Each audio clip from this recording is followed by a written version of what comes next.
성에 가는 길 험하여도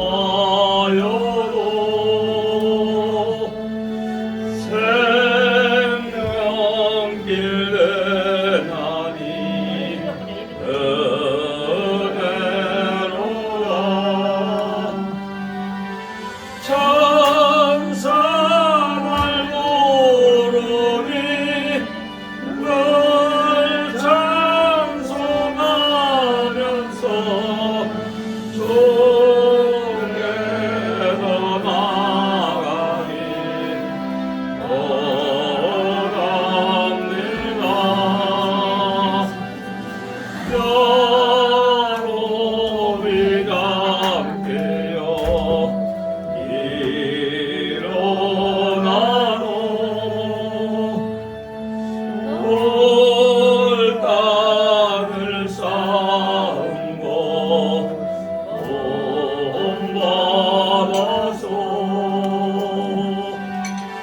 숨질 때내로 늘 찬송하면서 주께 더 나아가기 원합니다.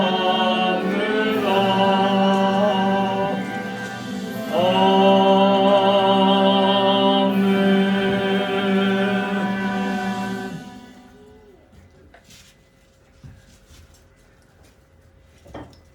370장 찬양입니다. 370장 찬양입니다.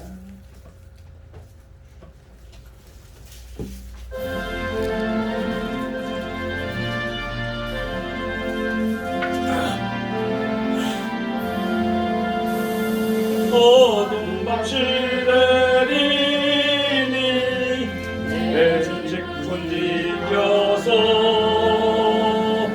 잔이슬 맺힐 때에 즉시 일어나 해 돋는 아침부터 힘써서 일하라. 일할 수 없는 밤이 속히 내리라. 어둠 밤시 내리니 내 직분 지켜서 일할 때 일하면서 놀지 말아라. 낮에는 골몰하라. 쉴 때도 오겠네. 일할 수 없는 밤이 속히 오리라. 어둠 밤시 내리니 내 직분 지켜서 지는 믿긴 것에 힘써 일하고 그 빛이 나여서 어둡게 되어 할 수만 있는 대로 힘써 일하라. 아멘.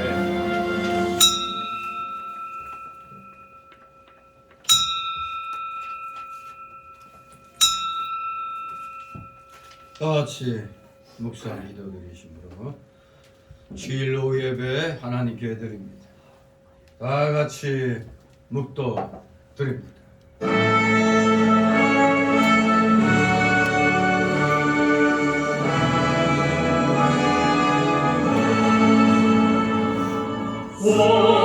성부성자와 성령 찬송하여 영광 돌려보내세. 내 서러지는까지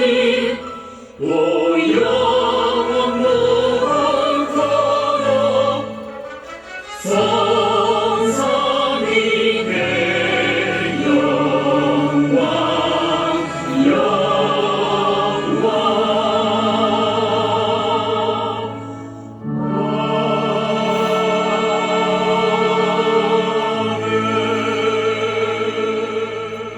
믿음이 없이는 기쁘시게 못하나니 하나님께 나아가는 자는 반드시 그가 계신 것과 또한 그가 자기를 찾는 자들에게 상 주시는 이심을 믿어야 할지니라.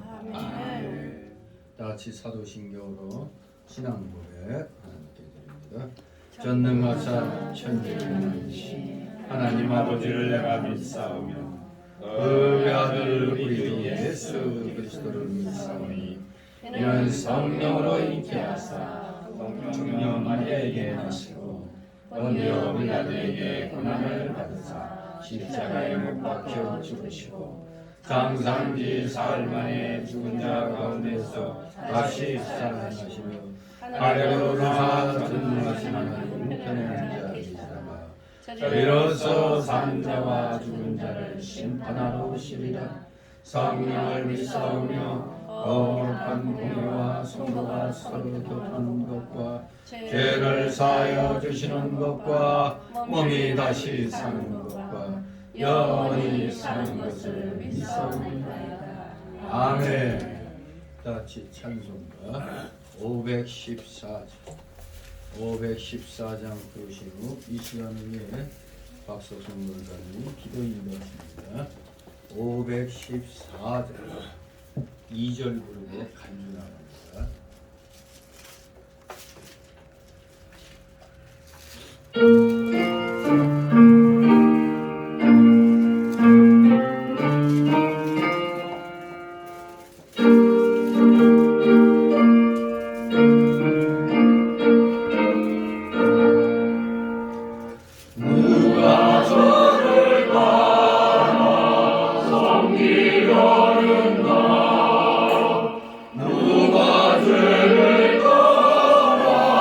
동안 나를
만복의 근원이 되시며 우리의 생사복을 주관하시는 하나님 아버지 은혜와 사랑을 감사드립니다. 지난 한 주간도 주님의 날개아래 품어주시고 오늘도 귀하고 복된 날 주님 앞에 나와 찬송과 영광 돌리오니 주님 기뻐 받아 주시옵소서. 말씀을 들을 때 늘 말씀대로 순종한다고 살겠노라 하지만 또 믿음으로 살지 못하고 세상의 유혹에 흔들리고 내 생각과 내 고집과 또 주님만 앞세우며 주님의 마음을 앞에 할 때가 많았음을 고백합니다. 주님 용서하여 주시옵소서. 우리의 연약함을 불쌍히 여겨 주시옵시고 지혜한 명체를 허락하여 주시어서 믿음의 사람으로 굳건히 나갈 수 있도록 하나님 인도하여 주시옵소서. 세상은 늘 혼란 속에 있습니다. 처처의 전쟁과 지진과 기근과 홍수와 크나큰 사고로 인하여 많은 사람들이 죽음과 아픔의 고통 속에 힘든 삶을 살아가고 있습니다. 하나님 불쌍히 여겨주시옵시고 모든 어려움에서 밝은 세상으로 회복의 은혜를 허락하여 주시옵소서. 하나님의 통치를 받는 나라, 주님으로 인해 평안한 나라가 되게 하시고 주의 백성들이 주님을 영화롭게 하며 즐거워하는 나라 되게 하여 주시옵소서. 주님의 뜻이 있어 이곳에 주님의 피로 값지고 세워주신 우리 성원교회에도 은혜 베풀어 주시옵소서. 인도에 나가신 우리 목사님 건강과 능력과 성령 충만하심으로 맡겨진 양들을 인도에 나가기에 부족함이 없도록 늘 지켜주시고 은혜 베풀어 주시옵소서. 말씀을 듣는 저희로 또한 마음의 문을 열어주시옵시고 단에서 흘러나오는 생명의 말씀이 땅에 떨어지지 아니하고 저희들 마음에 새겨지게 하시고 온전히 받아 많은 열매로 영광 돌려드리는 우리 성교 성도들 다 되게 하여 주시옵소서. 1년 동안 많은 계획을 또 세우고 나갑니다. 비록 우리가 계획을 세울지라도 그 길을 인도하시는 분은 주님이신 줄 믿사오니 함께하여 주시옵시고 모든 영광 주님 홀로 받아 주시옵소서. 아멘. 지금은 첫 시간입니다. 마치는 시간까지 주님 은혜를 함께하여 주시옵소서. 감사드리오며 예수 그리스도의 이름으로 기도드리옵나이다. 아멘. 감사드립니다. 이 시간 함께 은혜 나눌 말씀 봅니다. 구약 성경 여호수아 24장. 여호수아 24장 1절에서 18절까지의 말씀 교대로 읽도록 하겠습니다. 여호수아 24장 페이지 수로 구약 357쪽입니다. 여호수아 24장 1절에서 18절 제가 먼저 읽습니다. 여호수아가 이스라엘 모든 지파를 세겜에 모으고 이스라엘 장로들과 그 두령들과 재판장들과 유사들을 부르매 그들이 하나님 앞에 보인지라. 여호수아가 모든 백성에게 이스라엘 여호와의 말씀에 옛적에 너희 조상들 곧 아브라함의 아비 나홀의 아비 데라의 강척변에 다른 신들을 섬겼으나 내가 너희 조상 아브라함을 강저편에서 이끌어내어 가나안으로 인도하여 온 땅을 두루 행하게 하고 그 씨를 번성케 하려고 그에게 이삭을 주었고 이스라엘에게는 야곱과 에서를 주었으며 에서에게는 세를 사랑으로 하였으나 야곱과 그 자손들은 애굽으로 내려갔으므로 내가 모세와 아론을 보내었고 또 애굽에 재앙을 내렸나니 곧 내가 그 가운데 행한 것과 같고 그 후에 너를 인도하여 내었었노라. 내가 너희를 그릇에서 인도하며 바다에 이르기를 애굽 사람이 병고와 마병을 가지고 너희의 죄로 보낸바이다 하므로 너희 열조가 나의 여호와께 부르짖기로 내가 너희와 애굽 사람 사이에 흑암을 두고 바다를 이끌어 그들을 덮었었나니 내가 애굽에서 행한 일을 너희가 목도하였으며 또 너희가 여러 날을 광야에 거하였었느니라.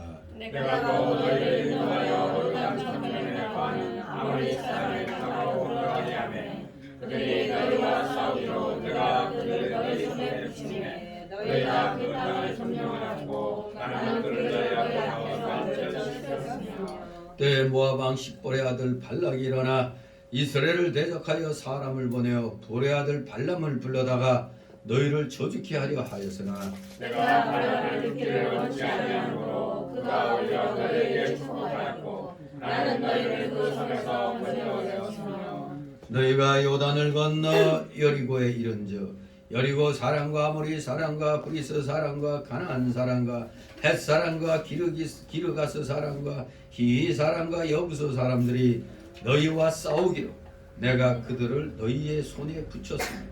내가 너를 너희에게 내보내어 그 아모리 사람의 수왕을 너희 앞에서 쫓아내려 하니 너희 발로나 너희 발로나 네가 취한 것이 아니며 내가 또 너희의 수고하지 아니한 땅과 너희가 건축지 아니한 성읍을 너희에게 주었더니 너희가 그 가운데 거하며 너희가 또 자기의 심지 아니한 포도원과 감람원의 과실을 먹는다 하셨느니라. 그러므로 이제는 여호와를 경외하며 성실과 진정으로 그를 섬길 것이다. 너희의 여자가 다른 저편과 애굽에서 섬기는 신들을 찾아버리고 여호와만 섬기라. 만일 여호와를 섬기는 것이 너희에게 좋지 않게 보이거든 너희 열조가 강 저편에서 섬기던 신이든지 혹 너희의 거하는 땅 아무리 사람의 신이든지 너희 섬길 자를 오늘날 택하라. 오직 나와 내 집은 여호와를 섬기겠노라. 백성이 대답하여 가로되 여호와의 를 버리고 다른 신을 섬기니 우리가 결단코 하지 아니하오리이다. 이는 우리 하나님 여호와 그가 우리와 우리 열조를 인도하여 애굽 땅 종되었던 집에서 나오게 하시고 우리 목전에서 그 큰 이적들을 행하시고 우리가 행한 모든 길에서 우리의 지난 모든 백성 중에서 우리를 보호하셨음이며 여호와께서 또 모든 백성 또 이 땅에 거하는 아무리 사람을 우리 앞에서 쫓아내셨습니다. 그러므로 우리도 여호와를 섬기리니 그는 우리 하나님이시니라. 아멘. 네. 오늘 제목은 여호수아의 최후의 권면입니다. 여호수아의 최후의 권면. 한마디로 이 24장에 보면 언약에 대한 갱신 및 여호수아의 그 죽음이 이제 소개되고 있습니다. 원래 이 여호수아서는 신명기의 내용에 이어지고 있습니다. 신명기가 34장 12절로 끝나는데 바로 그 신명기의 내용과 이어지고 있는데 이스라엘 백성이 마침내 약속의 땅 가나안에 들어가 정착하기까지의 그 과정을 묘사하고 있는 것이 여호수아서입니다. 사실 출애굽 이후 가나안 정복과 정착이라는 전기를 맞는 이스라엘의 역사를 아주 생동감 있게 기록하고 있는 겁니다. 그래서 이 역사서, 이 여호수아서를 한 권의 역사서로서 여기서부터 이제 역사서에 해당되죠. 한 권의 역사서로 모세오경과 또 이후의 그 사사시대 이후의 일들을 즉 이스라엘 역사를 이어주는 교량 역할을 하는 것이 이 여호수아서입니다. 이 내용 보면 전반부는 이제 12장 24절 12장까지를 전반부로 보는데 그 전반부 기간 동안은 7년 동안의 가나안 정복 전쟁을 다루고 있고 이제 13장부터 여기 24장 끝까지는 가나안 땅의 분할과 그 정착 과정을 다루고 있는 겁니다. 결국 이 24장은 여호수아서 이 역사서의 마지막 여호수아서라는 역사서의 마지막 장이 되겠는데 이 23장 즉 앞장에서 여호수아는 사실 이미 송별사를 했습니다. 송별사를. 그런데 이 송별사에 그치지 않고 마지막까지 자신에게 주어진 시간을 이용해서 하나님께 대한 신앙을 고치시키고자 온 백성을 여기에 1절에 읽은 대로 세겜으로 소집했습니다. 온 백성을 다 세겜에 소집했습니다. 그렇기 때문에 이 마지막 당부가 된다는 사실하면 유언이나 마찬가지죠. 그래서 이 내용은 23장에 비해서 더욱 엄숙하고 단호한 호소로 이루어져 있으며 또 온 백성들의 반응 역시 한결같이 진지하고 강렬했음을 우리는 느끼게 됩니다. 먼저 여호수아는 하나님의 직접적인 대언자로서 1장 연설을 2절에 보면 시작하게 됩니다. 아주 1장 연설을 대언자로서 시작합니다. 그런데 그 연설 내용은 아브라함의 소명으로부터 시작하여 가나안 여러 족속들을 진멸하기까지 이스라엘 역사를 아주 축약해서 회고하고 있습니다. 그리고 여기서 특별히 강조된 것은 이 모든 역사의 주관자는 바로 하나님이시라는 사실입니다. 우리가 역사라는 영어는 히스토리라고 알고 있잖아요. 히스토리. 예. 요 히스토리 H를 대문자로 쓰면은 이게 바로 하나님의 역사입니다. His story. 그의 이야기. 하나님의 이야기라 이겁니다. 온 우주와 인류의 역사가 살아계신 하나님의 구체적인 손길에 의해서 통제되고 있다는 이 사실. 여기에 대한 우리의 확신. 하나님이 모든 것을 주관하여 움직이고 있다는 이 확신. 이거야말로 우리 모든 성도들에게 크나큰 위안이자 기쁨이라 아니할 수가 없는 것입니다. 또한 본문에 보면은 여호수아의 연설만이 일방적으로 선포되어 있는 게 아니라 오늘 읽은 그 16절 이하에도 보니까 하나님의 대언자인 여호수아의 그 권면과 명령이 있은 후에 아주 전체 백성들의 단호한 결의가 반복되어 있는 것을 보게 됩니다. 그러한 연후에 여호수아는 온 백성으로 더불어 언약을 갱신하고 그 증거로 여호와의 그 성소 곁에 기념석을 세웠습니다. 그게 이제 25절 이하의 내용이 되겠습니다. 그리고 이 24장의 마지막에 보면 여호수아와 엘르아살의 죽음 및 요셉의 뼈를 그 유언대로 세겜에 장사한 사실 등을 이 마지막 24장의 마지막에 기록하고 있는 걸 보게 됩니다. 29절 33절. 여호수아는 출애굽 이후 가나안에 이르기까지 이스라엘의 지도자로서 수많은 업적을 남겼습니다. 그럼에도 불구하고 이 24장에는 이 여호수아 마지막 장에는 그의 죽음이 아주 간략하게 언급되었을 뿐입니다. 아주 간략하게 언급되었어요. 위대한 인물인 만큼 대단히 아주 그냥 많이 기록될 줄 알았더니 간략하게 언급되었을 뿐입니다. 이러한 사실은 여호수아서가 여호수아의 전기가 아니라 바로 여호수아를 통한 하나님의 역사심을 기록한 책임을 아주 잘 드러내주고 있는 겁니다. 여호수아의 전기 같으면은 마지막에 아주 굉장히 여러 가지로 그냥 글을 아주 치장했을 거예요. 근데 그냥 간략하게만 얘기했어요. 이 사실 자체가 이건 여호수아의 전기가 아니기 때문에 바로 여호수아를 통한 하나님의 역사심을 기록한 책이기 때문에 이렇다는 것을 여실히 드러내고 있는 겁니다. 또한 이 24장에서 여호수아는 자신의 후계자를 세우지 않고 죽었어요. 후계자를 세우지 않았습니다. 그래서 그 이후에는 하나님께로부터 직접적 부르심을 받은 사사들의 시대가 시작이 됩니다.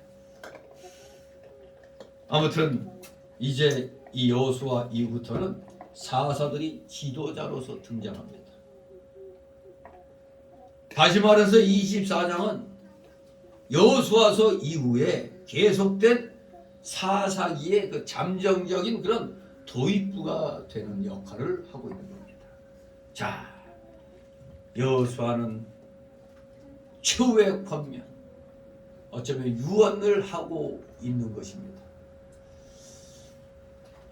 그렇기 때문에 이 내용은 앞장에 비해서 더 엄숙하고 단호한 호소로 이루어져 있다고 말씀드렸습니다. 역시 온 백성들의 반응 또한 한결같이 진지하고 강렬했습니다. 오늘 이 1절에서 18절 내용을 5단락으로 좀 나눠서 살펴봅니다. 첫 번째 단락은 1절 3절. 아브라함을 택해 주신 하나님을 기억시키는 여호수아. 아브라함을 택해 주신 하나님을 기억시키는 여호수아. 두 번째 단락으로 4절 7절. 애굽에서 불러내신 주님을, 애굽에서 불러내어 주신 하나님을 기억시키는 여호수아. 한마디로 선민과 함께 하시는 하나님. 세 번째 단락으로 8절 10절. 요단강 동쪽 왕들을 멸해 주시고 거짓 선지자에게서 건져 주신 하나님을 기억시키는 여호수아. 네 번째 단락으로 11절 13절 가나안 땅을 주신 하나님을 기억시키는 여호수아. 가나안 땅을 주신 하나님을 기억하라. 마지막 다섯 번째 단락으로 14절 18절 여호와만 섬기라고 권하니 여호와만 섬기겠다고 답변하는 백성들. 이렇게 다섯 소단락으로 나누어서 살펴보도록 합니다.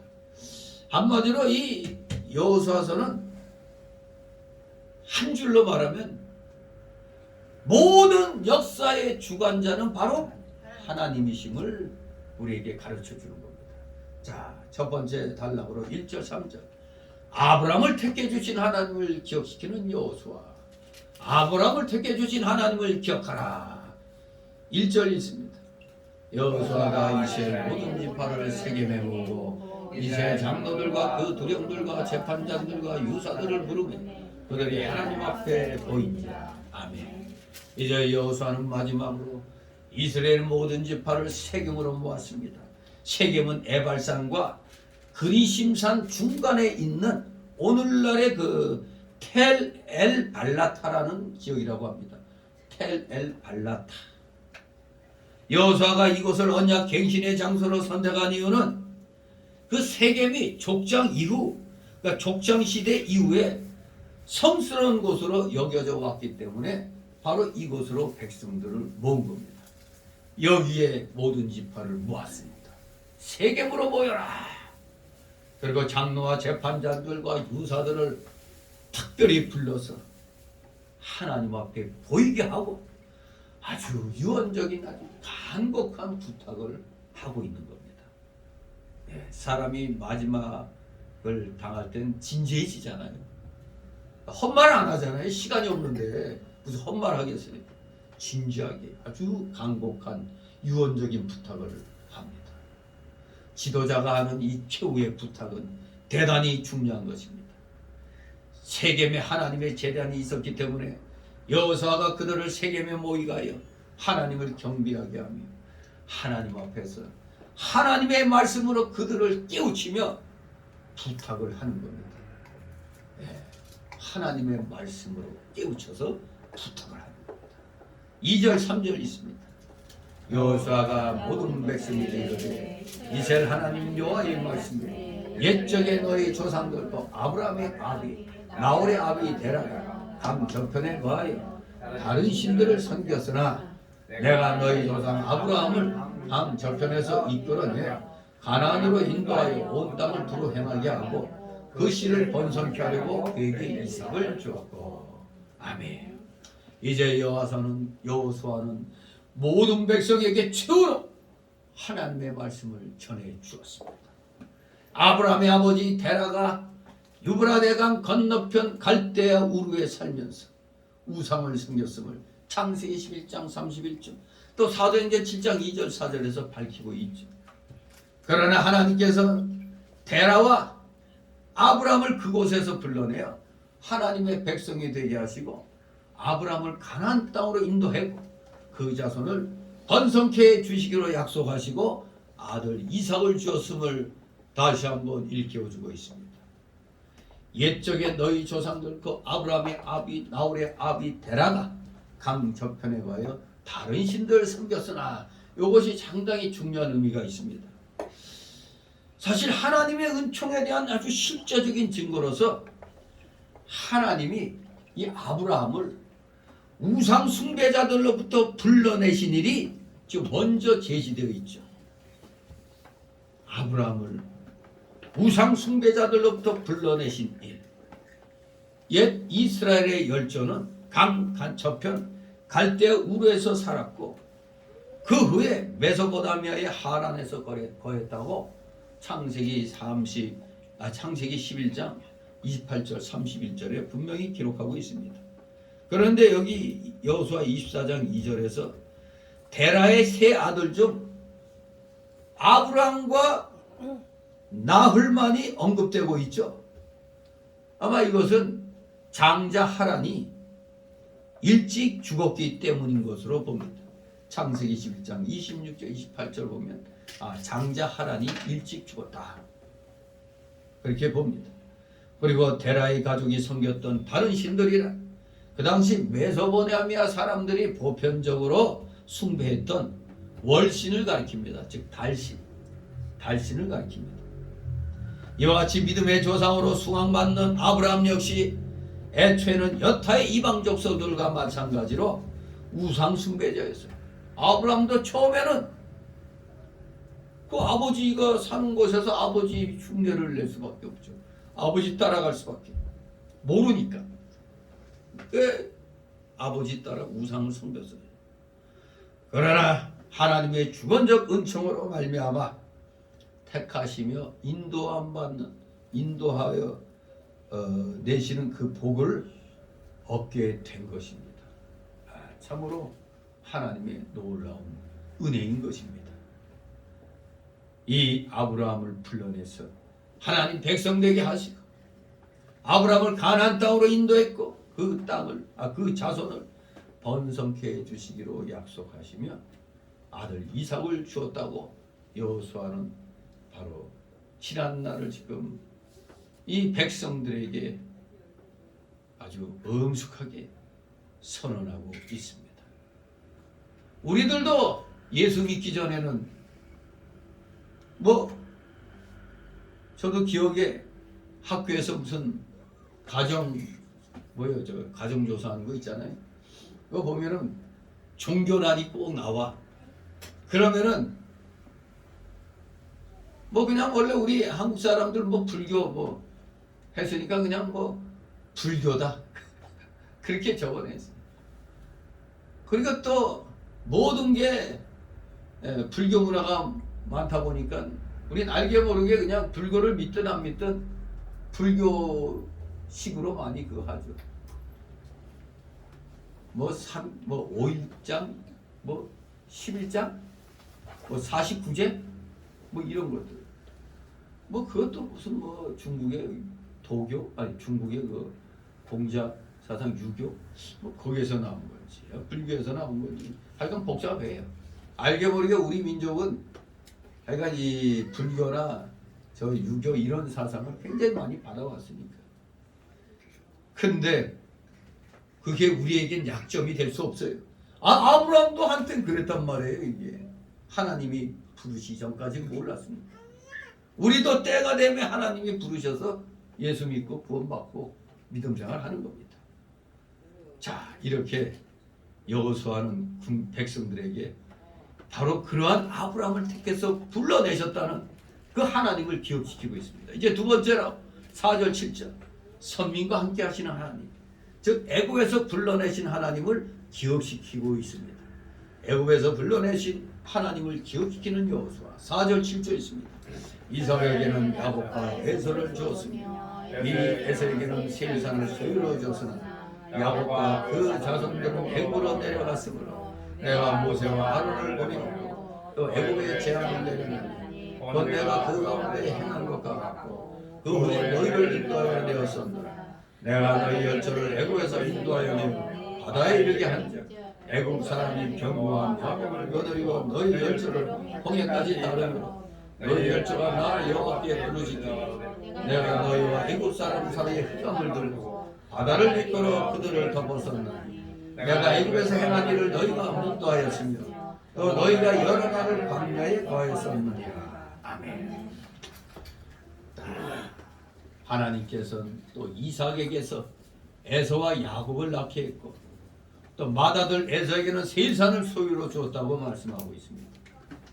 그런데 야곱에게는 더 좋은 가나안 땅을 기업으로 주셨습니다. 그 가나안 땅을 주시기 위해서 하나님이 어떻게 했느냐? 야곱과 그 자손들은 애굽으로 내려갔다 했습니다. 야곱과 그 자손들은 애굽으로 내려갔다. 이 사건에 대해서는 창세기 27장에서 35장에 아주 상세히 나와 있죠. 창세기 27장부터 35장까지 아주 상세히 잘 나와 있습니다. 야곱의 일생은 수많은 인간적 실패로 점철되어 있죠. 야곱. 원래 야곱이란 이름 뜻에는 어떤 뜻도 있다고요? 도둑놈. 더덕나 사기꾼 그런 의미가 있었어요. 예. 왜? 자기 형부터 속여 먹었잖아요. 장자권을 팥죽 하나로 그냥 속여 먹었잖아요. 난 배고파 죽겠는데 그거 갖고 지금 딜을 했어요. 딜. 아주 빅딜을 한 거지. 아주 가장 큰 딜을 한 거예요. 야곱의 일생에서. 예. 아무튼 야곱의 일생은 그야말로 수많은 인생의 실패로, 인간적인 실패로 점철되어 있었습니다. 그럼에도 불구하고 우리 하나님께서는 인간의 나약하고 조약한 이 성품들을 그대로 이용하셔서 하나님의 뜻을 이루셨습니다. 이름하여 로마서 8장 28절에 모든 것이 합력하여 선을 이룬다고 하셨어요. 결코 야곱의 그 모든 연약한 면들을 샥샥 축약시켜가지고 아주 멀쩡한 야곱으로 만들어 놓으셨죠. 아주 신실한 하나님의 사람으로 만드셨습니다. 그러므로 야곱의 훗날 가나안 땅에 입주하게 된 것이나 이스라엘 12지파의 조상들을 낳은 것은 모두 다 하나님의 오묘하신 섭리와 은총으로 말미암은 것이라고 여길 수밖에 없는 겁니다. 참으로 하나님께서는 이 야곱, 즉 이스라엘 백성을 구원의 기관으로 삼으려고 연단시키기 위해서 애굽으로 내려가게 했던 겁니다. 그래서 야곱의 자손 70인이 애굽으로 내려갔으나 400년 동안 많이 번성하도록 하나님이 복을 내려주셨어요. 70인이 나올 때는 중단 잡족들과 합해가지고 거의 200만, 장정만 60만이라고 그랬죠. 근데 거기에 중단 잡족들 합쳐서 200만까지 됐어요. 이렇게 70명이 어마어마한 숫자로 늘어났습니다. 그리고 400년 후에 하나님께서 모세와 아론을 보내어 애굽에 10가지 재앙을 내려서 이스라엘 백성을 인도에 내셨습니다. 애굽을 탈출시켰죠. 그때 애굽 군대가 홍해까지 따라왔으나 하나님께서는 그들과 이스라엘 백성 사이에 흑암을 두어서 그들이 이스라엘 백성을 가까이 못하게 하시고 홍해를 갈라서 이스라엘 백성을 마른 땅으로 홍해 바다를 갈라게 한 다음에 그 축축한 데를 바람 불어서 동풍을 불게 해서 하룻밤 사이에 싹 말렸잖아요. 그래서 이스라엘 백성으로 마른 땅을 건너게 하시는 겁니다. 다 건너갈 때쯤에 애국 군대는 그 끝을 쫓아서 그대로 질주해 왔죠. 그러다 홍해바다 중간에 이르러 물러났던 물이 그냥 바다가 그냥 휙 치면서 모두 다 수장당해 죽었습니다. 그야말로 애국 군대들은 바닷물에 빠져 다 멸망을 당했습니다. 그 이스라엘 백성이 40년 동안 광야에서 하나님의 큰 이적과 기사를 보게 되었던 겁니다. 이렇듯 여호수아가 과거에 있었던 하나님의 역사를 들어서 증거하는 것은 이스라엘 백성들이 그 능력의 하나님을 떠나지 않고 잘 섬기게 하기 위해서 이렇게 지금 과거를, 하나님의 그 과거의 역사를 들어서 증거하고 있는 겁니다. 우리도 전도할 때, 우리가 뭐 전도 집회할 때 보면은 간증 같은 거 많이 하잖아요. 왜? 그걸 간증하는 사람은 그 사람의 신앙의 역사잖아. 그 신앙의 역사를 들음으로 또 깨달음을 얻게 하는 거죠. 마치 지금 여호수아가 흐리멍텅한 이스라엘 백성들을 갖다 다시 한번 각성시키기 위해서 지난날 우리가 어떻게 여기까지 왔는가를 쫙 이렇게 기억을 시키는 겁니다. 이제 세 번째 단락으로 8절 10절. 연안강 동쪽 왕들을 멸해 주시고 거짓 선지자에게서 건져 주신 하나님을 기억시키는 여호수아. 거짓 선지자에게서 건져 주신 하나님을 기억하라. 자, 8절 있습니다. 8절 10절. 내가 또 너희를 인도하여 요단 저편에 거하는 아모리 사람의 땅으로 들어가게 하며 그들이 너희와 싸우기로 내가 그들을 너희 손에 붙이며 너희가 그 땅을 점령하였고 나는 그들을 너희 앞에서 멸절시켰으며 때에 모압 왕 십볼의 아들 발락이 일어나 이스라엘을 대적하여 사람을 보내며 우리 아들 발람을 불러다가 너희를 저지케 하려 하였으나 내가 발람을 듣기를 원치 아니한 고로 그가 오히려 너희에게 축복하였고 나는 너희를 그 손에서 건져내었으며. 아멘. 예. 앞에서 선민과 함께 하시는 하나님에 대해서 출애굽하기까지 그 과정, 또 홍해를 건넌 사건들 다 하나님의 강권적인 도우심임을 아주 역력히 반영하여 기록하고 있는 것을 살펴봤습니다. 아무튼 우리 하나님께서는 하나님의 백성을 위해서 이루시고자 작정한 것이면 반드시 그리고 끝까지 성취하셨음을 우리는 보았습니다.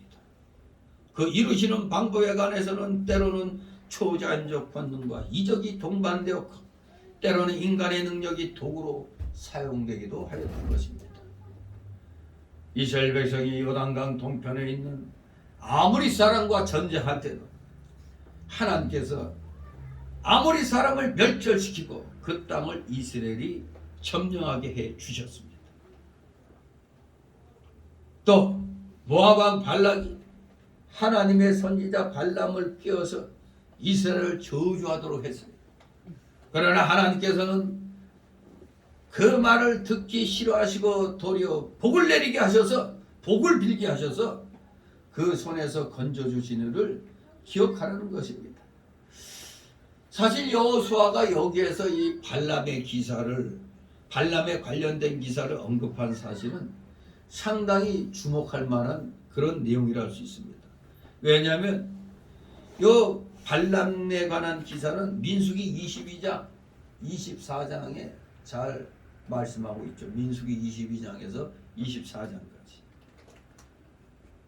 바로 이 발람에 관한 기사는 두 가지 면에서 우리에게 큰 교훈을 시사하고 있기 때문입니다. 어떤 교훈이냐? 첫째는 누구도 거스릴 수 없는 이 하나님의 섭리를 우리에게 교훈해 주고 있습니다. 누구도 거스릴 수 없는 하나님의 섭리, 특히 이 발람의 입에서 이스라엘에 대한 저주 대신 도리어 축복이 선포되었다는 점은 바로 하나님의 강권적인 주권을 잘 드러낸 것입니다. 분명히 뇌물까지 줘서 발람으로 하여금 저주하도록 딱 하고 발람도 저주해야겠다 하고 마음먹었는데 또 그 자리에 서서 선포하는 순간에 자기도 모르는 이 힘에 의하여 저주가 아닌 축복의 기도를 했던 겁니다. 정말로 하나님의 강권적인 주권임을 우리가 알 수가 있습니다. 두 번째 주시는 교훈은 미혹하는 자들에 대한 경계를 잘 드러낸 겁니다. 미혹한 자들에 대한 경계.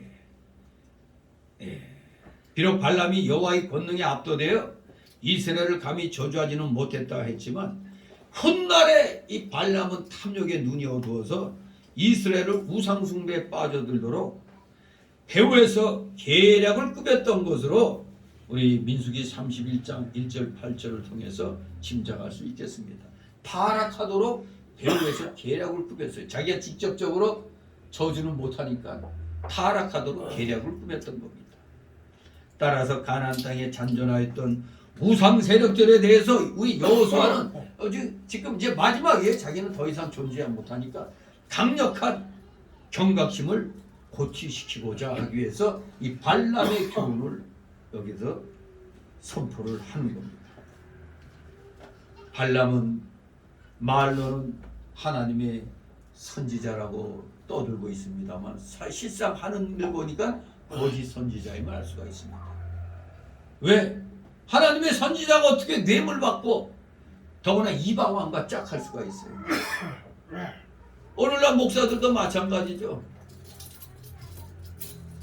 뭐 기도해 주면은 얼마, 뭐 낫게 해주면 얼마.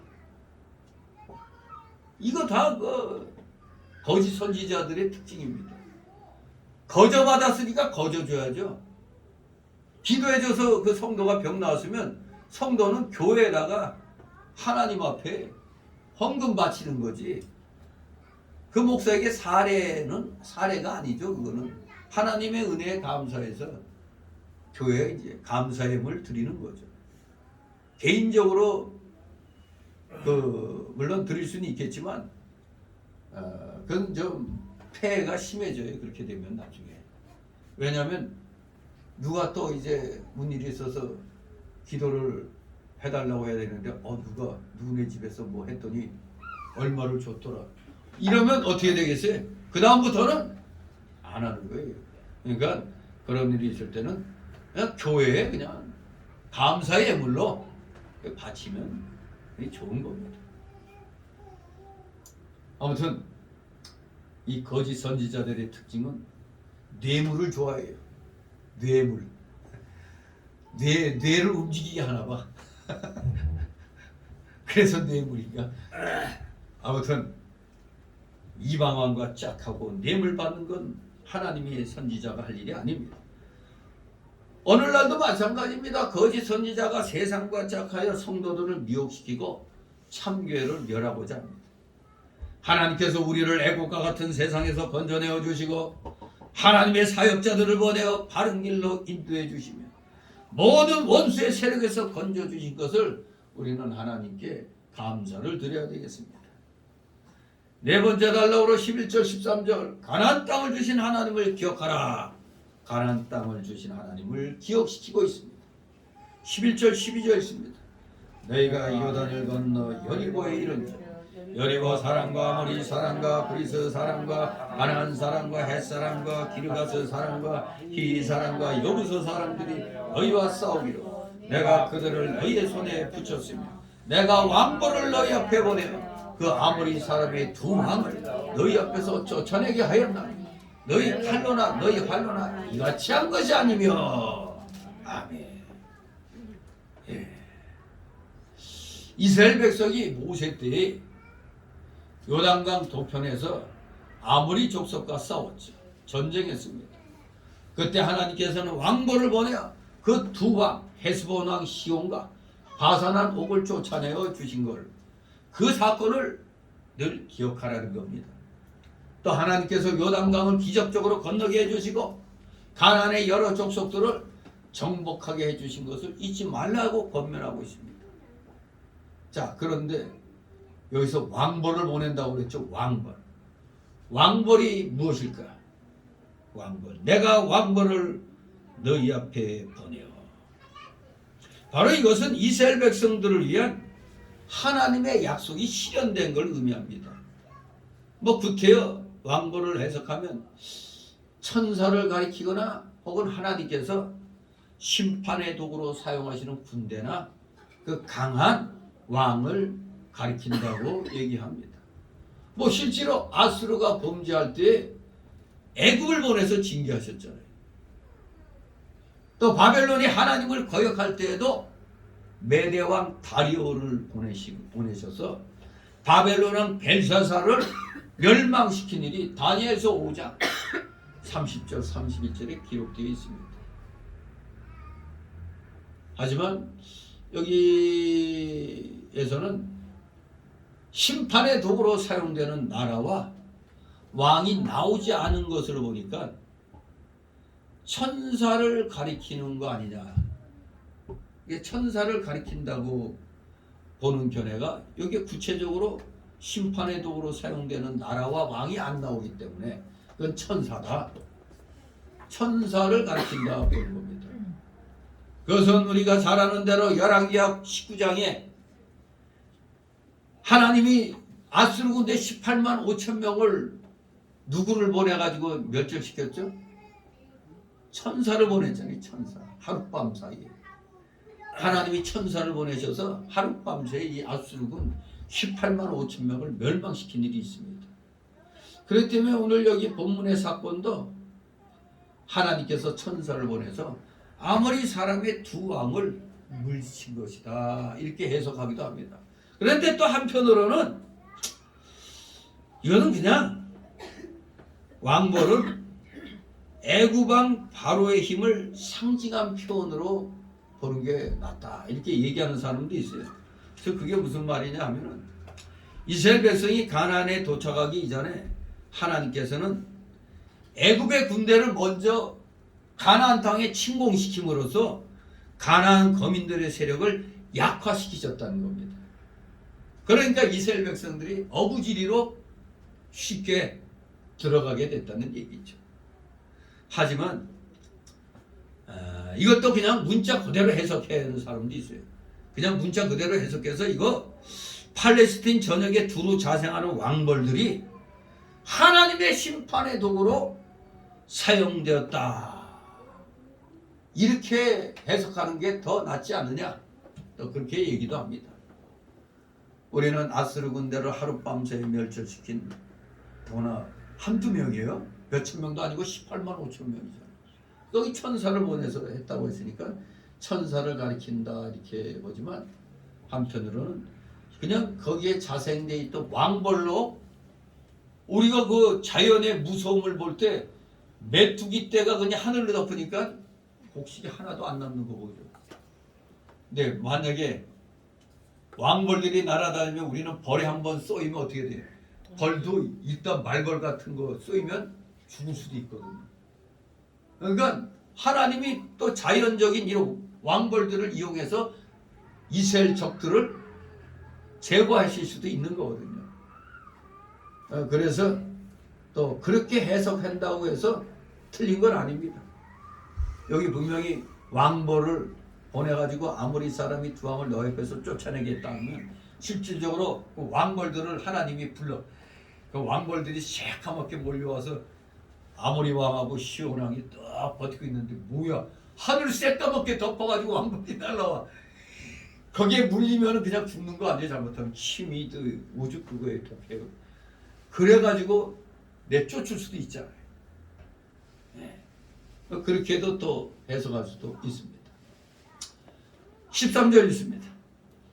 내가 또 너희에게 수고하지 아니한 땅과 너희가 건축지 아니한 성을 너희에게 주었더니 너희가 그 가운데 거하며 너희가 또 자기의 심지 아니한 포도원과 감람원의 과실을 먹는다 하셨느니라. 아멘. 예. 요 13절을 해석을 잘못하면 또 이상하게 되는데 아무튼 이 내용은 하나님께서 크신 능력으로 도와주셔서 이스라엘 백성들이 가나안 땅을 정복하게 하여 그들이 수고하지 않은 성읍과 그러니까 미리 가나안 거민들이 건축해놓고 구한 걸 그대로 다 그냥 점령해버리는 겁니다. 마치 오늘날 김일성이가 그때 우리 대한민국에 이제 이북에서 이제 적십자인가 그때 뭘로 해서 왔었잖아요. 근데 이들이 맨 처음에 서울에 와가지고는 전국에 있는 차들 다 모아놨구만. 서울에. 뭐 그러니까 하여간 자기들 식으로 생각한 거야. 그러다가 이제 좀 며칠 있으면서 그게 아니라는 걸 깨달은 거죠. 그래서 이들이 놀라운 마음으로 이북으로 돌아갔는데 김일성이가 딱 보고 너 놀래지 말라고 그러면서 그거 앞으로 다 우리 거야. 왜? 뺏으면 되니까. 뺏으면 되니까. 그렇게 그냥 도덕문 심포로 생각할 수도 있지만 하나님이 주시면은 우리 쉽게 얻을 수가 있는 거예요. 쉽게 얻을 수도 있어요.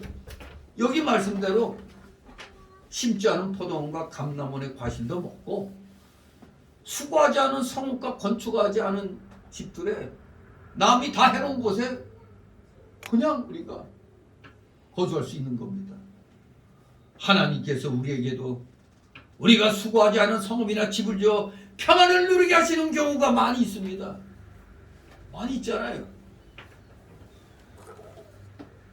거기에 대한 하나님의 은혜를 감사하며 우리는 그 은혜를 보답할 줄 알아야 돼요. 그러니까 우리가 어떠한 일을 하나님으로부터 받았을 때는 정말 그 감사함을 잊으면 안 됩니다. 뭐 일례를 들어갖고 하나님이 어려웠는데 은혜 주셔갖고 이 사업이 잘 됐어 그냥. 그랬더니 더 은혜 감사해서 열심히 봉사해야 될 거 아니에요 교회에서. 근데 일 터졌죠. 일 터져. 왜? 일이 많아지니까 주일도 빼먹고 교회 봉사활동도 빼먹고. 왜? 바빠서. 이건 벌써 하나님이 그 주신 은혜를 잊어버린 겁니다. 우리가 잘 생각해야 돼요. 바쁠수록 처음에 네 믿음을 기억해야 되는 겁니다. 처음에 주신 하나님의 은혜를 기억해야 돼요. 바쁠수록. 바쁘다는 핑계로 우리 사람은 소홀히 하기 쉽잖아요. 오늘 이 13절도 수고하지 아니한 땅과 너희가 건축지 아니한 성읍을 너희에게 주었더니 너희가 그 가운데 기억하며 너희가 또 자기의 심지 아니한 포도원과 감람원의 과실을 먹는다 하셨다. 요걸 갖다 잘못 생각하면 큰일 납니다. 이 신명기 6장 10절 11절과 유사한 구절인데 우리 한번 신명기 6장 10절 그 앞에 여호수아 앞에 신명기 6장 한번 피시기 바랍니다. 10절에서 11절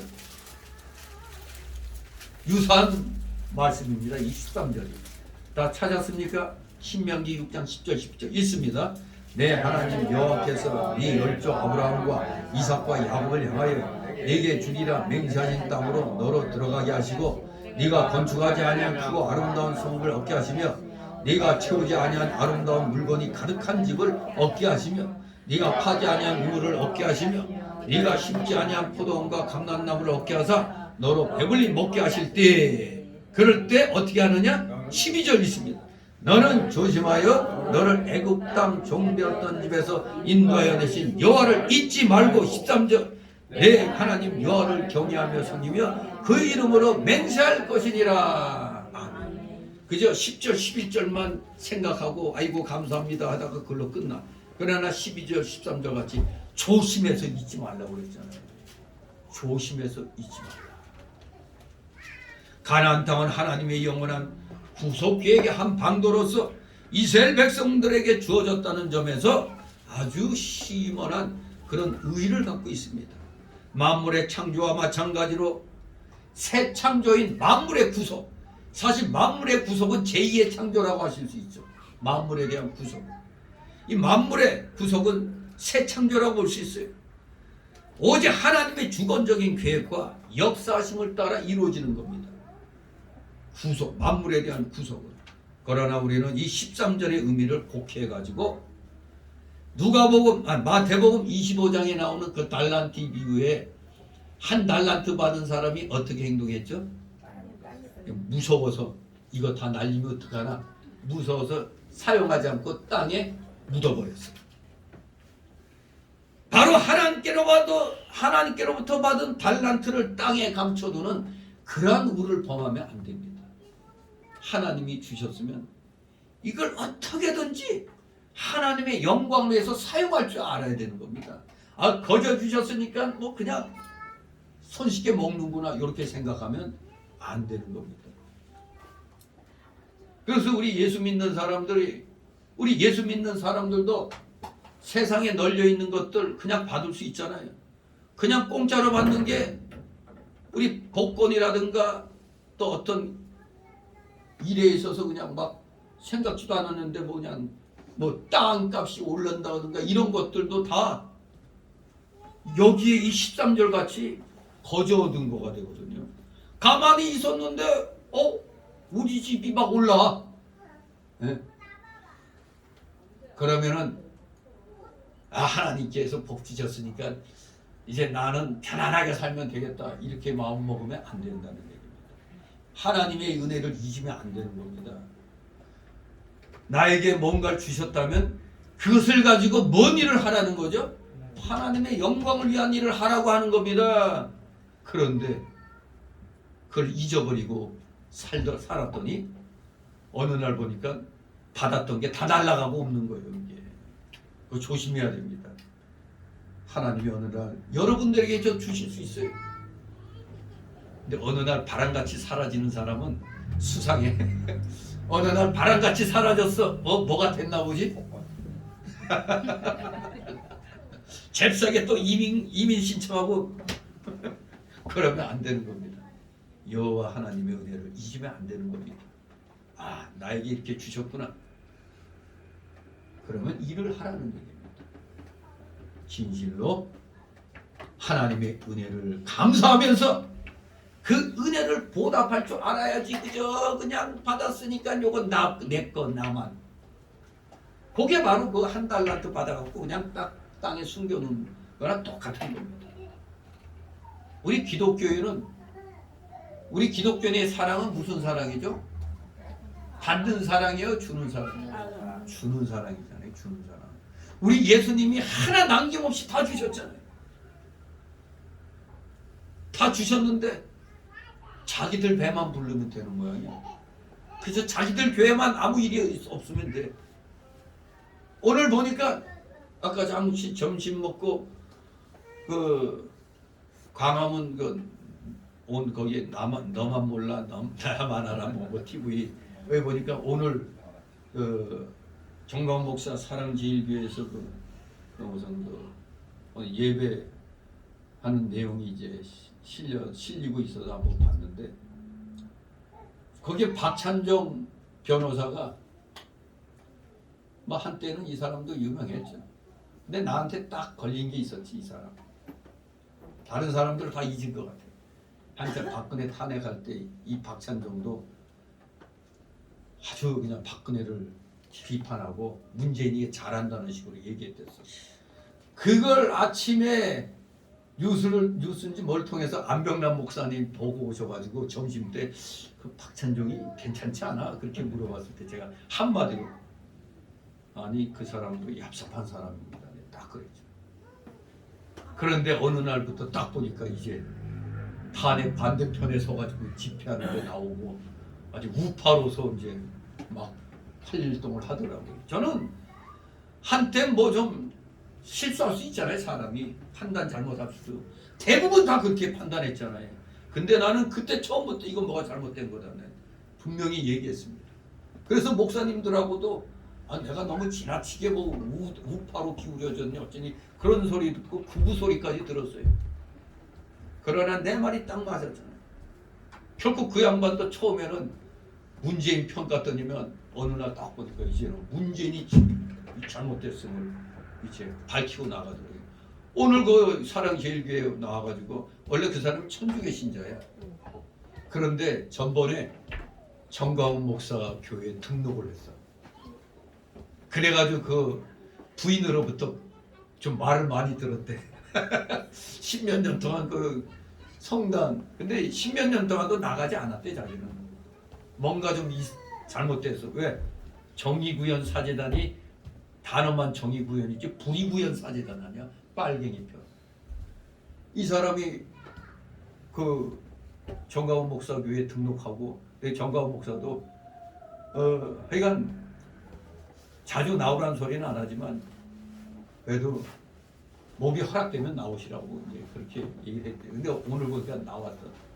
근데 결정적으로 이 사람이 천주교에서 등 돌린 이유가 아니 아직 윤석열이가 대통령 취임도 하기 전에 아니 저 민노총과 이 신분이 뭐 이런 사람들이 어느 교구 어디에서 세상에 아직 대통령 취임도 안 한 윤석열이 탄핵 집회를 하더래요. 세상에 취임도 안 했는데 취임 안 했으니까 아직 대통령은 아니에요. 그냥 당선자일 뿐이지. 그게 법적으로도 탄핵이라는 게 말이 안 되는 거거든. 그 짓거리 하는 거 보고 자기가 이제 그 신부하고 자기 후배 이런 사람들에게 그거 차라리 서울에 와서 저 우파 정광훈 목사 같이 우파 시민 갑성대회를 하라고 자기가 얘기를 했대요. 그건 이 천주교가 지금 썩었죠. 썩었어. 아주 썩어도 보통 썩은 게 아니에요. 아무튼 그래도 참 정광훈 목사가 대단해. 하여간 난다 긴다는 사람들이 다 정광훈 목사한테 와서 세례받고 또 그 교회 등록하고 뭐 이런 걸 보면은 물론 정치인들이나 이런 사람들은 다 계산이 있으니까 이제 이해하면 그런 교회에 나가는 거겠죠. 하지만 정광훈 목사는 이 애국심 하나는 어느 누구 뒤지지 않으니까 그냥 그걸 보는 겁니다. 우리 목사님들도 만나면 자꾸 그 욕쟁이라고 욕하지 말아요. 그냥 애국심 그거 하나만 보고 그냥 지지하면 됐지. 뭐 그거 가지고 뭐가 사입이니 이단이니 욕쟁이니 이런 말 하지 말라. 그러면 당신들이 나가서 열심히 애국운동에 앞장서 보든가. 애국운동은 그냥 눈컵만치도 안 하면서 뒤에서 그냥 잘 되는 거 욕이나 하고 있으니까 이게 썩어 빠진 목사들이 너무나 많은 겁니다. 행동으로는 옮기지도 않고 남 잘 돼갖고 뭐가 막 돼 나가니까 그거 깎아내리려고. 그러니까 자기가 그 자리에 못 들어간 거 희생해가지고 그러는 거예요. 아 자기도 거기에 끼었으면 좀 한자리 할 텐데 하는 그런 심보들이 목사들이에요. 그러니까 지금 갈라져가지고 정과 목사 욕하고 공격을 하는데 아직 멀었습니다. 아직 우리나라 멀었어요. 아무튼 우리 하나님이 뭔가를 우리에게 주셨을 때 절대 그 주신 은혜 잊지 말고 보답을 할 줄 아는 것이 진정한 크리스찬인 것입니다. 마지막으로 14절 18절 여호와만 섬기라고 권하니 여호와만 섬기다고 답변하는 백성들. 한마디로 이스라엘 백성의 여호와 신앙결입니다. 여호와에 대한 신앙결이. 여호수아는 먼저 14절 15절 있습니다. 그러므로 이제는 여호와를 경외하며 성실과 진정으로 그를 섬길 것이라. 너희 열조가 강저편과 애굽에서 섬기던 신들을 제하여 버리고 여호와만 섬기라. 만일 여호와를 섬기는 것이 너에게 좋지 않게 보이거든 너희 열조가 강적변에서 섬기던 신이든지 혹 너희의 거하는 땅 아무리 사람의 신이든지 너희 섬길 자를 오늘날 택하라. 오직 나와 내 집은 여호와를 섬기겠노라. 아멘. 여호수아는 이스라엘 백성들에게 맹목적이고 추상적인 신앙을 강요하지 않았습니다. 무조건이야 이걸 강요하지 않았어요.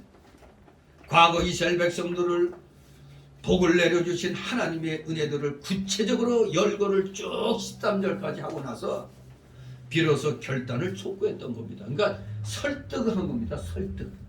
지난 날에 주님의 은혜를 기억하라. 잊지 말라. 이걸 갖다 쭉 그들이 마음으로부터 불러 일어나게 지금 13절까지 열거를 하며 설득했습니다. 그리고 나서 비로소 결단을 촉구했던 겁니다. 하나님께 대한 순종을 그저 터무니없는 속박을 위한 종교적인 굴레가 아니라 인간의 모든 삶을 풍요하고 의미 있게 하는 축복이라는 사실을 우리는 기억해야 되겠습니다. 만일 여호수아가 억지로 하나님께 대한 신앙을 강요했더라면 이스라엘 백성들이 외형적으로는 그렇게 할 수도 있었죠. 외형적으로는 그냥 하나님 잘 섬기는 척했을지도 모릅니다. 하지만 그것은 하나님께서 요구하시는 신앙이 아닙니다. 왜냐하면 하나님께서는 사람의 외모를 취하지 아니하시고 무엇보다도 뭘 보셔? 중심을 보시기 때문이라고 사무엘상 16장 17절에 말씀합니다. 우리 사람은 외모를 보잖아요. 외모. 그러다 보니까 면접 볼 때를 위해서 남녀 할 것 없이 다 뭘 해요? 성형을 하잖아요. 성형. 요새 남자들도 성형해요. 그러니 인간은 인간일 뿐이에요. 역시 인간은 외모를 안 볼래야 안 볼 수가 없는 속물이라는 걸 알 수가 있어요. 그러나 생긴 대로라도 우리가 잘 이렇게 가꿔야 되잖아요. 기본적으로 세수도 안 하고 머리도 안 감고 그런 상태로 면접 보러 가면 되겠어요? 그건 정신 상태가 썩은 거지. 새로운 마음으로 좀 깨끗하게 단장하고 뭐 뼈를 깎고 뭐 이런 건 안 해도 기본적으로 단장은 해야죠. 왜? 어차피 우리 인간은 아무리 내용만 본다고 하더라도 먼저 탁 첫눈에 외모부터 보게 되는 거거든요. 외모부터. 근데 요새 그 아이돌 가수니 뭐 이런 애들 보면은 솔직히 저는 그게 이쁜 건지 안 이쁜 건지 구분이 안 가요. 저게 이쁜 건가? 왜냐면 비슷비슷해. 이게 그냥 비슷비슷하게 어떻게 그렇게 다 깎은 것 같아. 이 사람은 여러분도 살다 보면은 처음에 이쁜 줄 알았지만 이렇게 보면은 그저 그렇게 보이는 게 있고 처음에는 그저 뭐 옥돌매 같이 보여서도 5층에서 떨어진 매주 같다고 하는 게 옥돌매죠. 그렇게 봤는데도 시간이 지나면서 아주 정감이 가는 그런 사람이 있잖아요. 그래서 결국은 이 외모란 건 그때뿐이, 그때 그 순간에 일단 눈, 그러니까 뭐 요새 말하는 전문적인 말로 뭐 안구정화 안구정화 시키는 거에 불과할 뿐입니다. 근데 우리 하나님은 우리 인간하고 달라서 중심부터 보시잖아요. 중심. 정말로 우리 하나님의 이러한 그 뜻을 여호수아가 잘 알기 때문에 13절까지 참 지난 날을 열거해서 설득한 다음에 이 마음속으로부터 우러나는 신앙의 결의를 한 것입니다. 온 이스라엘이 살아계신 하나님의 역사를 보았으니까 이제는 헛되고 거짓된 세상의 우상 버리고 하나님만 섬기라는 겁니다. 너희 섬길 자를 오늘날 택하라. 이 말씀은 참신이신 하나님만을 섬기기로 작정하라 하는 그런 말씀이 되는 겁니다. 나와 내 집은 오직 나와 내 집은 여호와를 섬기겠노라. 이 여호수아의 이 결의, 백성들에게 결의를 시키면서도 자기 자신에게도 나와 내 집은 오직 여호와만을 섬기겠다고 선포했습니다. 이 말은 다른 사람들은 혹시 여호와를 섬기지 않는다 해도 자기 여호수아는 생명이 되시고 복되시는 여호와만 섬기겠다는 그런 뜻입니다. 또 자기뿐만 아니라 자기 집 전체까지도 다 여호와만 섬기게 하겠다는 그런 결심의 표현입니다. 내 집은 좀 폭넓게 얘기하면 자기 가족뿐만 아니라 자기의 영향력이 미칠 만한 사람들 모두를 가리켜 나와 내 집은 여호와를 섬기겠다고 선포한 겁니다. 다시 16절 18절 백성이 대답하여 가로되 여호와를 버리고 다른 신들 섬기는 일을 우리가 결단코 하지 아니하리니 이는 우리 하나님 여호와 그가 우리와 우리 이결절을 인도하여 애굽 땅 종되었던 집에서 나오게 하시고 우리 목전에서 온 이적들을 행하시고 우리가 행한 모든 길에서 우리 지난 모든 백성 중에서 우리를 보호하셨음이며 여호와께서 또 모든 백성 곧 이 땅에 거하던 아무리 사람을 우리 앞에서 쫓아내셨습니다. 그러므로 우리도 여호와를 섬기리니 그는 우리 하나님이시니이다. 아멘. 예, 이스라엘 백성들의 여호와 신앙의 결의죠. 이스라엘 백성들은 여호수아의 호소에 적극적으로 응답하여 여호와 하나님만 의지하고 순종할 것을 굳게 결의했습니다. 그들은 여호수아의 회고의 연설을 요약하여 다시 언급하죠. 이 여호수아가 2절에서 13절까지 한 그 회고의 연설을 지금 요약해서 언급하고 있습니다. 요약해서 재차 언급함으로써 이스라엘 역사 속에 역사하신 하나님의 섭리에 전심으로 공감함을 공식적으로 확언했던 것입니다.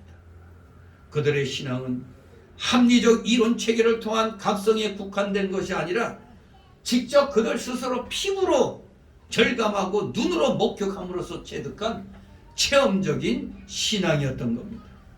그러므로 그들에게 있어서 과거의 모든 신앙 체험들은 한때 있었다가 사라진 사실들이 아니라 늘 기억 속에 되새겨져야 할 위대한 모범이었던 것입니다. 되새겨져야 할 위대한 모범들이었다. 과거의 모든 신앙 체험들. 이와 마찬가지로 오늘날 우리는 예수 그리스도를 신앙함에 있어서 그저 편견이나 그저 일시적인 그 감정에 치우쳐서는 아니 됩니다. 우리의 모든 존재를 열어서 하나님과의 신비한 연합을 체험하도록 우리는 더욱더 우리는 열심을 내야 되겠습니다. 진실로 여기에 이 백성들의 이 결의, 여호와만 섬기겠다 한 이 결심 앞에서 나와 내 집은 여호와만 섬기겠다 선언한 지도자의 결심에 온전히 응답을 했습니다. 지도자의 결심이 이렇게 중요한 겁니다. 지도자가 이렇게 바로 우리가 단적으로 이 우크라이나 보면은 러시아가 공격했을 때 한 3일 버틸려나? 길어야 일주일 안에 끝날 거라 생각했는데 대통령도 뭐 코미디언 출신이라고 그랬나요? 예. 그래서 금세 저 항복할 거다 아니면 도망갈 거라고 봤는데 그냥 자고 딱 입고 나서 결사항전을 딱 하니까 갑자기 국민들이 그냥 똘똘 뭉쳐가지고 지금 1년 가까이 하고 있어요. 며칠이면 끝날 것 같은 전쟁이 1년째. 그래서 도리어 푸틴이 진퇴양난에 빠져버렸어요. 우리나라도 뭐 우리나라 탱크가 거기 가기로 했다나? 여기 벌써 독일제 탱크 2대가 폴란드에서 그 우크라이나로 딱 갔어요. 지금 러시아는 싸움에 내보낼 그 장정이 부족한 모양이야. 이건 원래 러시아 그쪽 사람들은 보낸 게 아니고 저 변방에 있는 그 민족들을 긁어 모아다가 이렇게 쉽게 전쟁을 하려고 했는데 이게 그냥 완전히 진퇴양난에 빠진 거예요. 170만 원씩 주고 한 사람. 170만 원 죽으면 그 돈 뭐 할게. 아무튼 대단한 그런 우크라이나의 저력을 보여주고 있어요. 그 우크렐라라는 악기가 거기서 나온 건가? 우크렐라 있잖아요. 이거 이상한 거. 조그맣게. 좀 기타 조그만 거 있죠. 아무튼 코미디 출신 대통령이라고 우습게 봤다가 제가 아주 막강하게 바이든이 그냥 갑자기 우크라이나를 방문했는데 바이든은 다 이렇게 신사복 입고 마지막 우크라이나 대통령 그냥 일반 평상복으로 그냥 이런 티셔츠인가 뭐 이런 거 입은 채로 그냥 하는데 이 결이 자기네 나라가 정상적으로 될 때까지는 정말로 이 전투적인 그런 자세를 버리지 않겠다는 거 국민들 앞에서 각성시키는 거죠. 이 지도자가 이렇게 중요한 거예요. 며칠 만에 멸망당할 뻔했는 나라가 지금 이렇게 끈질기게 전쟁하고 있으니 그야말로 이제 도리어 푸틴이 위기에 몰리는 겁니다. 정말로 지도자의 결심은 이렇게 국민들에게 중요한 겁니다. 한때 박 대통령이 잘 살아보세. 이 잘 살아보세. 이것이 전 국민을 갖다 움직인 거 아닙니까? 엄청났죠. 새마을 운동. 새마을. 새벽정이 울렸네. 전에 그냥 아침마다 그냥 뭐 일어나면 항상 새벽정이 울렸네. 새 아침이 밝았네. 이 노래가 엄청 그냥 했었죠. 이 지도자의 결심은 이렇게 중요한 겁니다. 많은 사람에게 영향을 줍니다. 오늘날 우리도 여기 여호수아와 이 이스라엘 백성들의 이 자세처럼 여호와만 섬기는 것은 바로 진정한 생명의 길이요 복된 길이며 창성의 길이라는 것을 알고 내 자신의 창성함뿐만 아니라 내 가정, 내가 속한 사회, 내가 속한 이 나라 이 민족이 창성의 길을 가는 지름길이 바로 뭘 한 것? 여호와만 섬기는 것입니다. 말씀대로 순종하는 삶을 삶으로 진정 우리 모두 하나님이 예비해 놓으신 복들을 다 받아 누리는 믿음의 실력자들 되시기를 주님의 이름으로 축원합니다. 기도합니다. 거룩하신 하나님 아버지, 은혜를 감사드립니다. 사랑하시는 자녀들, 어떠한 경우에도 하나님 섬기는 그 자세를 잃지 않게 하여 주옵소서. 힘들고 어려울 때 지난날 하나님께서 내게 베풀어 주신 은혜가 얼마나 됐는가를 세워보면서 받은 복을 세워보면서 우리의 신앙의 결심을 더욱더 굳건히 해나가는 진실된 믿음의 자녀, 복음의 일꾼들 다 되게 하여 주시옵소서. 감사드리며 예수 그리스도의 이름으로 기도드리옵나이다. 아멘. 다 같이 찬송가 348장 348장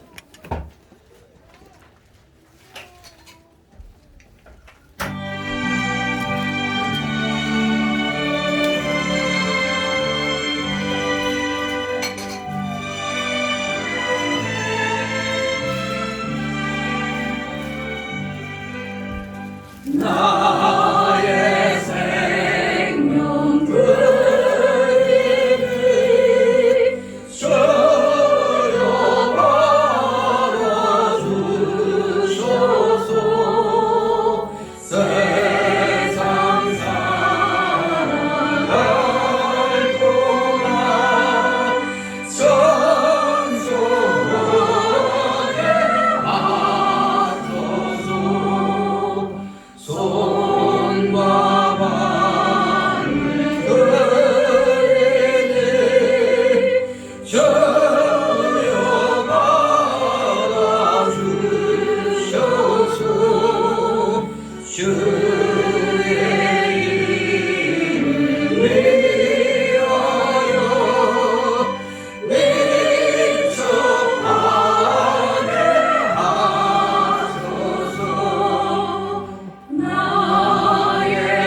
주기도문으로 마치고 광고 말씀드립니다.